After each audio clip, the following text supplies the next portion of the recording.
Let this be your sign that you should start saving up for your emergency fund. From the Eaton Canyon fires, 60% of Altadena looks like this. That's how bad the fires were. So I have some good news. I saved up for my emergency fund. I have my $1,000. Now, I was actively saving up for my emergency fund. And in the previous video, I talked about how I had a mini emergency that happened. But you know what? My emergency fund helped me, or at least a little bit of money that I saved up so far had helped me. But right before I fully funded my emergency fund for my $1,000, I had $165 in my checking account and $55 that I saved up in my wallet. So that's only $220. So since making my last video, this is just me catching up to where I was right before I had that little mini emergency where I had a flat tire. But anywho, let me explain how I got my $1,000. So basically a few years ago, I helped out a family member that needed some financial assistance, and I gifted her some money. And in my other series video, I had to abruptly move from my apartment, and now I'm staying with my sister. So the whole fiasco with getting my car registration because I had the check engine light on. So it took 2 whole months for my car to get situated because I currently drive for Uber Eats. But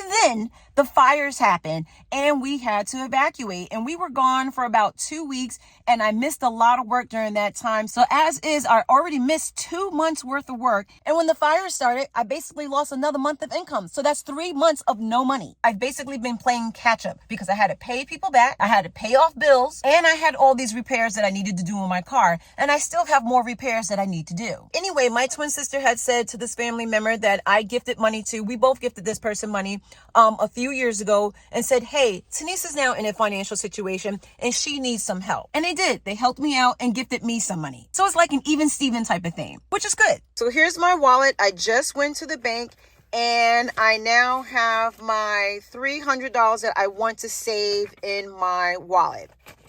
So there it is. $300. So as I talked about in my other video, for me, I want to split my $1,000 where I can have immediate access in case I need it. So $300 I want to save in my wallet. I want to save $500 in my checking account and in my, I want to save $500 in my savings account and $200 in my checking account. So that's my $1,000 and how I'm splitting it up. Another thing I'm going to do is put an alert on my checking account. I know I had that with one of my banks, but I just closed that because I didn't really use it. So with my current bank account, what I'm going to do is put an alert on there. So anytime I go below $200, it's going to send me an alert to say, hey, you're below $200. Because I tell you, when we had to evacuate for those fires, I only had a little bit of cash. So when people say they live paycheck to paycheck, let me tell you, it is real. It is serious. So take it from me as someone who actually has been through it. You really need to start saving for your emergency fund. Start making that a priority. So anytime you get into a little pickle, at least you have that $1,000. Now, trust me, $1,000 ain't shit. It's not. It really isn't. But if you look at statistics,